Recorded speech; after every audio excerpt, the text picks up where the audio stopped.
What is going on, guys? We got a special episode for you, a Father's Day special at Shooting the Bull here at Lead Texas Ranch.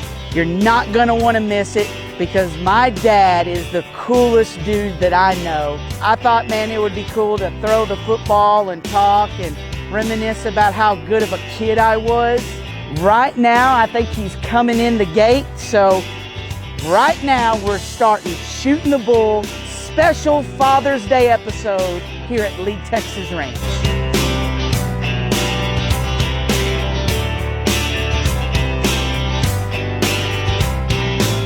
Guys, I'd like to introduce to you my father, the dad of the year, dad every year, Chris Thomason. We are coming at you right now, and we're going to have a special Father's Day episode of Shooting the Bull here at Lead Texas Ranch. Dad, I'm so glad you could be out here. Can't think any place I'd rather be than right here with my number one son. Only son. Only son. Only son. Well, I thought you'd come out here. We could throw the football. We could, eat some good food. We could have some good conversation, and then we could blow some stuff up. Oh, I look forward to that. Of all your episodes, everybody wants to come out and blow something up. I invite, when I invite people out, or people will call me and be like, "Hey, I would like to be on an episode and blow something up." And it's like, man, we do more than blow stuff up, but that's what they want to do. I look forward. I'm not knowing what it is. I just wonder what I get to blow up at the end. So, tell me about the time you dropped me off for college. Well, we didn't know what to expect. Rose and I took you down to Atlanta, but it was sold to us as the state campground for Georgia. Yeah. So we thought, my God, it'll be like the Holiday Inn. They're going down there, and oh my God, he may not ever want to come home and get to stay at a place like that. And we get down there, and I'll be darned if it's not. It's condemned. I mean, we didn't know it at the time. Not yet, but not at the time. But I thought, oh my God, and I thought Rose was going to put you back in the car and bring you back home. It was so bad. But I told her, I said, we came all that way. We got to trust in the Lord. Yeah. And I didn't want to bring you home anyway. So. Oh, didn't want to bring me home. That's right. You want me gone for college. That's right. He's going to college. Again, you the first time I seen you going to college. So it just broke our heart. But Yeah. we trusted in the Lord and let Him take it from there. I remember like the last month we were there, we had to move out of the place because it was condemned. It was pretty rough. It was. It was pretty rough. I can't imagine. But the Lord is trusted because now look at where He's taking you. Yeah. Lead Texas.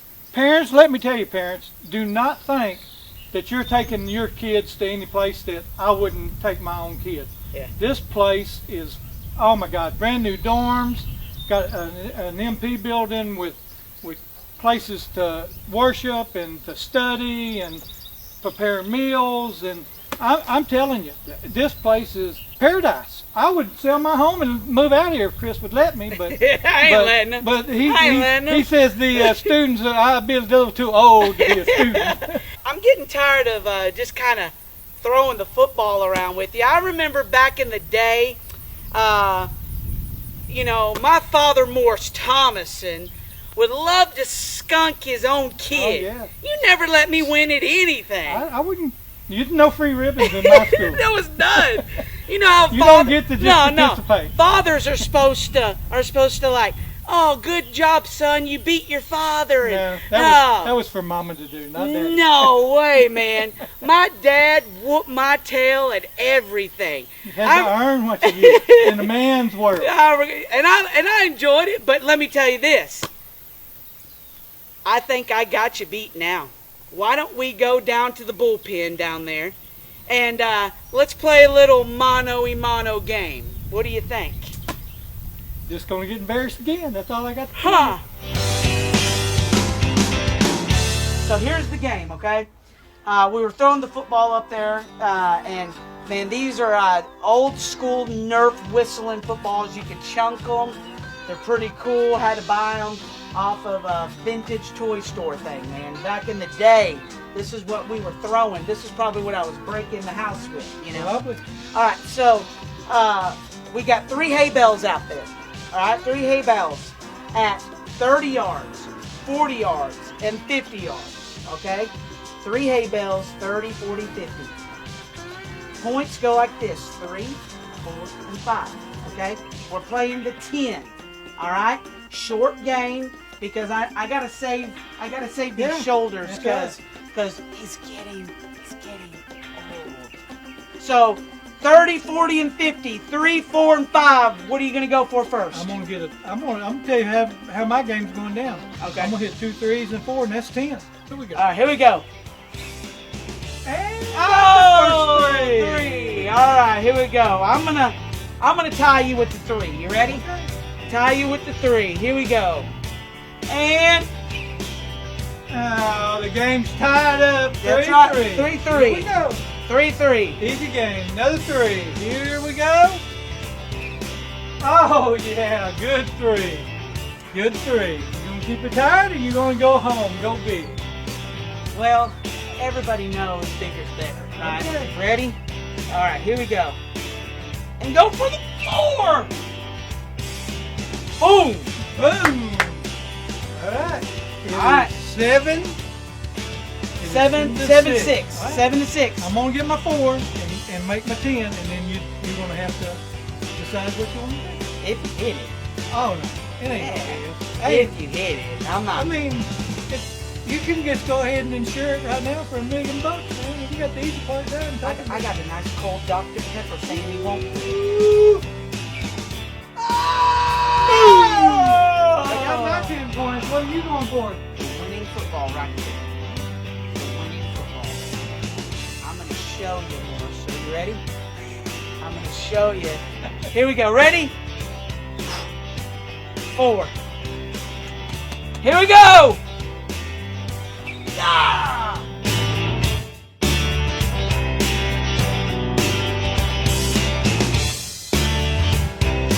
Can I have a redo? No, Can I redo? No, can I redo? No redo. Mulligan! So today's episode is brought to you today by Jackknife. You know Jack Miller. I know him very well. Jack Miller created the company Jackknife. Creates some of the greatest knives I've ever seen. Today, because you are my guest, since Jackknife and Jack Miller brought and sponsored this, he brought you today a personalized steak flipper and a spatula for your grill, man. That is, that's 100% handmade. It's legit. It's pretty cool. We just got through Man. throwing the Nerf whistle footballs. I hadn't thrown one of those since I was like a little kid, man. In fact, I probably bought you those when you were little. those are real relics. I know. The real thing. You know? I see you still got the boxes for them. No, man, I had to buy them off of I had to buy those footballs off of like a website that sells vintage toys. Yeah. Yeah, I mean, It hurt my feelings to cut them out. You know me. I want them left in the wrapper, man. So, well, I'm glad we're in the shade. Oh man. I'm glad we're in the shade because you're getting old. I know. You're getting old. But so are you. So. Oh, okay. Touche. So, all right. So we're here, and how about this? Since it's a Father's Day episode, Okay. tell me the best memory of you and your dad. Okay.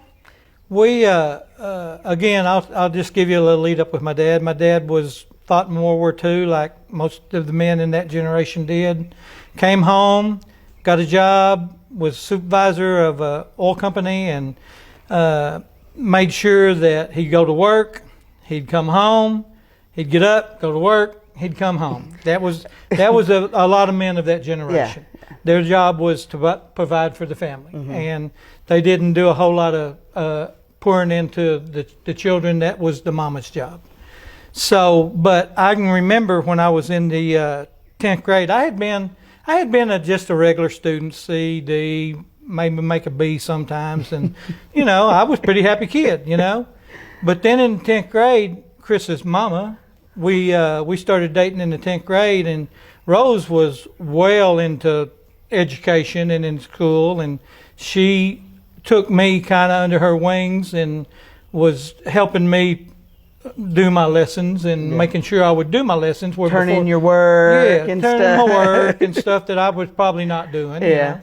And I got an AB honor roll report card, first one ever in my whole life, and we're talking 10th grade. And you would have thought when I brought it home and showed my mom and dad, you would have thought my dad won the lotto. I mean, again, here's a man with a 6th grade education. Yeah. Fought in a war, just it didn't. A manly man. A manly man. Manly man. And he picked up the phone, and my grandmother lived in Oklahoma City, and he called my grandmother and said, "This boy's going to finish high school." There had not been a Thomason ever finish high school ever. Really? 7th, 8th, 9th grade, they just have to quit and go to work or do something else. And now my father passed away not long after that. Yeah. But yes, I was the first Thomason to ever graduate high school. There you go. So good memory. Good memory. So your dad was a manly man, hard worker, went to work, came home, went to work, came home. But you found Jesus later in your life. So tell me a little bit about that. Yeah. Again, my story, my testimony as well as anybody. But I did come to the Lord late in life. It was 20 years and 9 months ago, September the 5th, 1999, best day of my life that I ever remember. And God planted me. I was lucky. God planted me in a Baptist church, and in the Stony church home I've ever had. I'm still there to this day. But the very first Sunday that we went to a Sunday school, he put me in a class where not only did I find my spiritual leader at that time, who every man in their life needs more than one, but Gary Bronner was my first one. And so Gary Bronner was like a spiritual father. He to you. became not only my Sunday school teacher, but instantly, because he knew that I had never known anything about the Lord. So he just took me under his wing and poured into me with a passion. Man, so we need. So and I've never had a man get close to me like that and just want to just be there and show me and teach me. Disciple you. Yes, disciple, exactly. So you had a good earthly father. Yeah. Now you have a spiritual father, but then your spiritual father says you need to be a father. That's right. You need to be a spiritual father. So he puts you in a position to where you are now a spiritual father, right. And you're being discipled, and now you're discipling others. Other young ones also. Wow. And so moved from there to the youth group, and would go to summer camps. Would take my vacations and go to summer camp with them, and so it comes full circle. Oh, it comes full circle. So you find Christ, you find a spiritual father, but then you don't let it stop there. You say, let it stop there. I'm going to be a spiritual father to these other kids who might be in the same boat as you. Might have a great dad. Oh, well, we saw lots of mothers bringing and dropping their kids off, and never saw the fathers. Yeah. You know? And again, it would have been the same way as me in my youth. You know. Yeah. So yeah. Good father. Oh, good fathers. Good father, but not a spiritual father. Not a spiritual father. And we need those spiritual fathers, man. You know. So then, but here's what you start pouring into others, but you didn't have no theological degree. No. You didn't even know some of the Bible stories. Oh, I know. You just knew that Jesus Christ loves you and changed your life, and you wanted to share that with other people. I had a passion. Yeah. I was on fire. Man. Because I'd never felt so free in my life. And so some people think that, oh, you can't, you know, pour into somebody else's life until you are saved, sanctified, filled with the Holy Ghost, and speaking in other tongues, and have a degree from the seminary. And Jesus come to give me life, not religion. Oh man, look at you, man. I want everybody to know. I want you to say that I was the greatest kid ever. Oh, I'll say it. Don't have to mean it, but I can say it. This is a special Father's Day episode, Dad. Come on. Well, yeah, if you look in the dictionary and say perfect kid, Chris's picture will be there. All right. So what if we do this? What if we say, let's go blow something up? Oh man, in the intro, I've been thinking, what's he got for me to blow up? All right. Well, I think you're really gonna like this one, but let's go blow something up. Let's have a good time. But I don't know if you got the greatest eyes anymore, Dad. Well, I can still shoot. We're here to go out with a bang. That's what I've been waiting on all day. Out with the bang, Morris. Here we go. When I got here, this is what I wanted. This is what they all come for. That's right. All right. You know how they always have honeydews. Oh yeah. The mom, the kids always like, Dad, need to do this. Dad, do this. Dad. I probably got some when I go home. Okay. So the honeydew you're gonna blow up is mowing. Oh. We got a mower down there right. at 200 yards shot, and you're gonna blow up a mower. You know it. I hope we're safe out here. I hope so. I hope it doesn't come back and hit us. I think we're gonna be good. So give it a crack. 200 yards shot. You're live. Got your safety on. Everybody good? Safety's off. Going out with the bang, 200 yards. You're blowing up a honeydew list of mowing. Are you ready? Target acquired. Fire in the hole. Yeah! Boom! Boom! That's what they all do. Oh my man!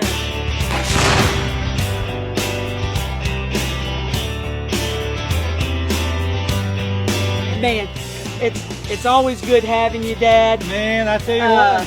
It don't get better than that. No, no. It does not get better than that. It does not get better than that. Blowing something up at the end of the day. Man, today was a great day, Dad. It was a good day. Happy Father's Day. Thank you. I love you. I love you, love you. So, hey, we'll see you soon. Shooting the bull here at Lead Texas Ranch.